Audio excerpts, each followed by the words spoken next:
ஸ்ரீமதே ராமானுஜாய நமஹ. ஆழ்வார் எம்பெருமானார் ஜீய திருவடிகளே சரணம். ஆச்சாரியன் திருவடிகளே சரணம். திருவாய்மொழியிலே ஆழ்வார் வாக்கின்படி 2 பாசுரங்களுக்கு ஈட்டு வியாக்கியானத்தில் மிக சாரமான அர்த்தத்தை நாம் இன்று அனுபவிக்க போகின்றோம். 2 பாசுரங்கள்.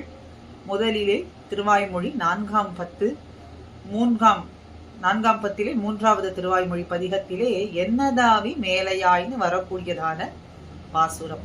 ஆளவந்தாரினுடைய திருவுள்ள குறிப்பு என்பதை சாரமாக ஈட்டு வியாக்கியானத்திலே காட்டியுள்ளதுபடிக்கு நாம் இன்று அனுபவிக்க இருக்கோம். அதனுடைய சாரம் என்ன அப்படின்னா, என்னதாவி உன்னது அப்படின்னு முதல்ல வரக்கூடியது. அதாவது இந்த ஜீவாத்ம ஸ்வரூபம் பரமாத்மாவுக்கு அதீனம் அப்படிங்கறத குறிக்கக்கூடியதுதான் எண்ணதாவி உன்னதுன்னு சொல்றது. உடனே அடுத்த வரியிலே உன்னதாவி என்னதுன்னு வருகின்றது. அதனாலே பரமாத்ம ஸ்வரூபம் ஜீவாத்மாக்கு அதீனம் அப்படின்னு தெரிவிக்கப்பட்டதாக ஆகின்றது. இத ஆராய்ந்து பார்த்தால் என்னதாவி உன்னதுங்கிறது தான் பொருத்தமா இருக்கும். ஜீவாத்ம ஸ்வரூபம் அப்படிங்கிறது பரமாத்மாவுக்கு அதீனம் அப்படிங்கிறது தான் பொருத்தமா இருக்குமே ஒழிய, பரமாத்மா ஸ்வரூபமான எம்பெருமானுடையது இந்த ஜீவாத்மா ஸ்வரூபத்துக்கு அதீனம் அப்படிங்கிறது இசையக்கூடிய விஷயம் அல்ல அப்படின்னு இங்கே சொல்றார்கள். இது பொருந்தாது அப்படிங்கிற சந்தேகமே வேண்டாம்.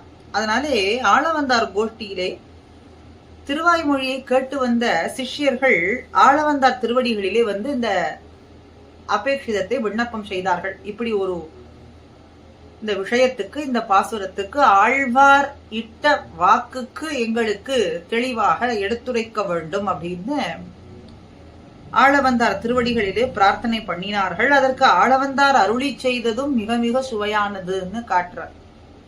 அதுதானே ஆளவந்தாரினுடைய எண்ணத்தை தானே பார்க்கிறோம். ஜீவாத்ம ஸ்வரூபம் பரமாத்மாவுக்கு அதீனம் அப்படிங்கிறது உண்மை, மறுக்கப்படாத ஒன்று, ஏற்றுக்கொள்ளக்கூடியது, ஏற்றுக்கொள்ளத்தக்கது.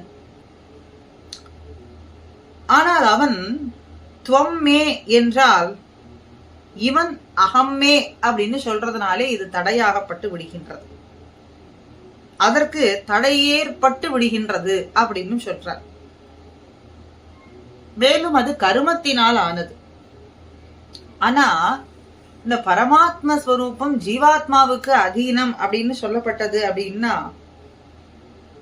அந்த பரமாத்மாவான எம்பெருமானினுடைய கருணையினாலேயோ சுவாதந்திரியத்தாலேயும் ஜீவாத்மாவுக்கு அதீனன் ஆகின்றான் அப்படிங்கிறது என்ற நிலைமையிலே தடுப்பார் இல்லை. அது ஏற்றுக்கொள்ளக்கூடியதுதான். முதல்ல என்ன பார்த்தோம், என்னதாவி உன்னதுன்னு சொல்லும் பொழுது இந்த ஜீவாத்மா ஸ்வரூபம் பரமாத்மாவுக்கு அதீனப்பட்டதுங்கிறது உண்மை.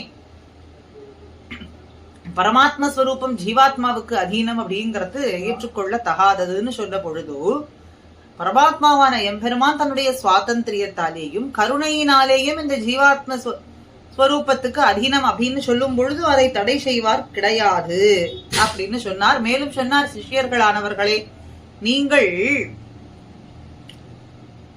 உன்னதென்னதாவியிலே அபேட்சம் காட்ட வேண்டுமே ஒழிய என்னதுன்னதாவி அப்படிங்கறதுல அபேட்சம் காட்ட இங்க இடமே கிடையாது. ஏன்னா அது சாஸ்வதமானது, ஏற்றுக்கொள்ளக்கூடியது. என்னதுன்னதாவிங்கிறதுல அபேட்சம் என்ன வேண்டி இருக்கு? அபேட்சமே கிடையாது. அப்ப அபேட்சம் எந்த இடத்துல வர வேண்டியது? உன்னதென்னதாவி எம்பெருமானுடைய ஸ்வரூபம் ஜீவாத்மாவுக்கு அதீனம்ங்கிறதுலதான் அபேட்சம் காட்ட வேண்டுமே ஒழிய இது வேறு அபேட்சம் காட்ட இடமே இல்லைன்னு சுவையாக அருளி செய்தார். ஆழ்வான் அருளிய ஸ்ரீசுக்தியிலே ஒரு இடத்துல சொல்றார், அனன்யாதீனத்துவம் தவக்கில ஜகுர் வைதிக இரகா பராதீனம் துவாம் தூ பிரணத பரதந்திரம் மனுமகேன்னு ஆழ்வான் காட்டிய ஸ்ரீசுக்தி அதே அர்த்தத்தை சொல்லக்கூடியது. அதையும் இங்கே நாம் எடுத்து அனுசந்தித்துக் கொண்டு இந்த வாக்கியத்தை, ஆழ்வார் பாசுர வாக்கியத்தை ஆளவந்தார் எண்ணப்படி திருவுள்ளப்படி மிகச் சுவையாக அருளி செய்ததை நாம் இங்கே அனுபவிக்கலாம் அப்படின்னு இந்த வீட்டிலே நமக்கு அற்புதமா ஆளவந்தாரனுடைய ஐதிகம் சொல்லப்படுறது. இது ஒன்று. அதே போல ஆழ்வார் வாக்குப்படி உண்ணும் சோறு பருகு நீர் தின்னும் வெற்றிலை எல்லாம் கண்ணன்னு பிரசித்தமான பாசுரம் திருவாய்மொழியிலே தாய்ப்பாசுரம்.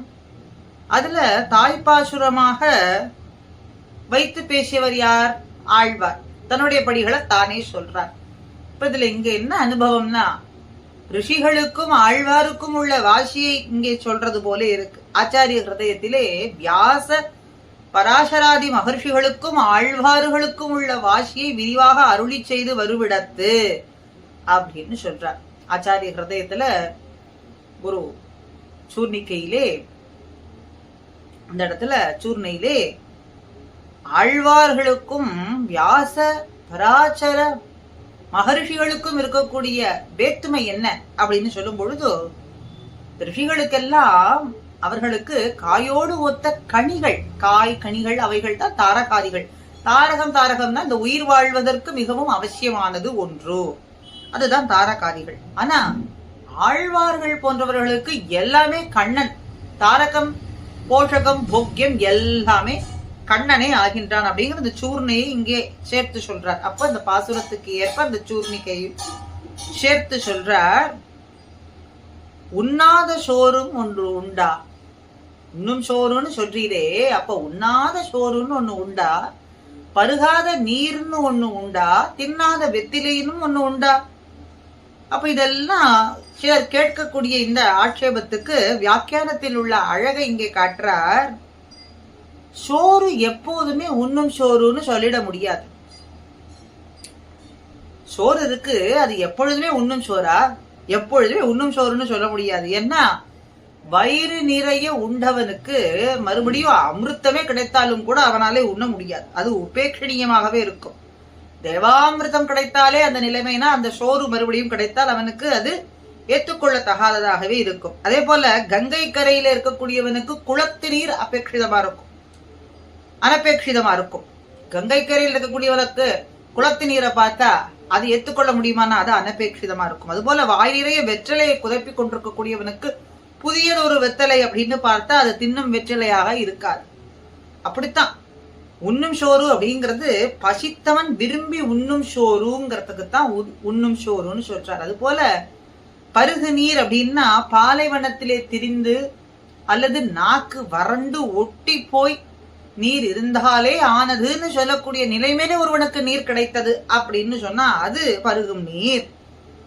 தின்னும் வெற்றிலை அப்படின்னா நாவிலே பசையே அத்து போய் வறண்டு போய் கிடப்பவன் விரும்பி தின்னக்கூடிய வெற்றிலை அவனுக்கு அது உண்ண வேண்டும் அப்படின்னு போக்கியம் தரக்கூடியதா இருக்கு. என்ன உண்ண வேண்டும்னு நினைக்கக்கூடியவனுக்கு அந்த வெற்றிலை தின்னும் வெற்றிலை அப்படின்னு சொல்றாராக.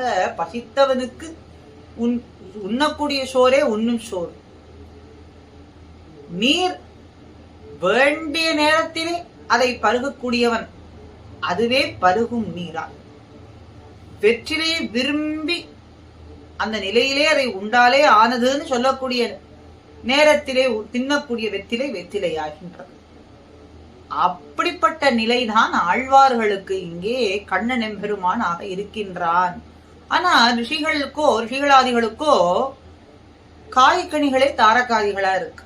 ஆனா உண்ணும் சோறுன்னா உண்ணும் சோறு, பருகக்கூடிய நீர், அந்த நிலையை இப்ப பார்த்தோமே, அந்த அப்படிப்பட்ட நிலையா இருக்கானாம் எம்பெருமான் கண்ணன் ஆழ்வார்களுக்கு அப்படின்னு இந்த ஆச்சாரிய கிருத்திய சூர்ணையை ஒட்டி இந்த பாசுரத்தையும் மிக அழகாக இங்க வியாக்கியானத்துல எடுத்து காட்டுறார். 2 பாசுரங்கள், 2 அழகான ஆச்சாரியர்களினுடைய ஆழ்வார்களினுடைய ஏற்றத்தை சொல்லும்படியா, அவர்களுடைய திருவுள்ளத்தை குறிக்கும்படியாக நாம் இன்று அனுபவித்தோம். எப்பொழுதுமே ஆழ்வார்கள் ஆச்சாரியர்களினுடைய பாசுரங்களை நாம் அனுபவிக்க அனுபவிக்க அதுவே புதியதான அனுபவம், ஆறாம் அமுதமாய் இருக்கும்.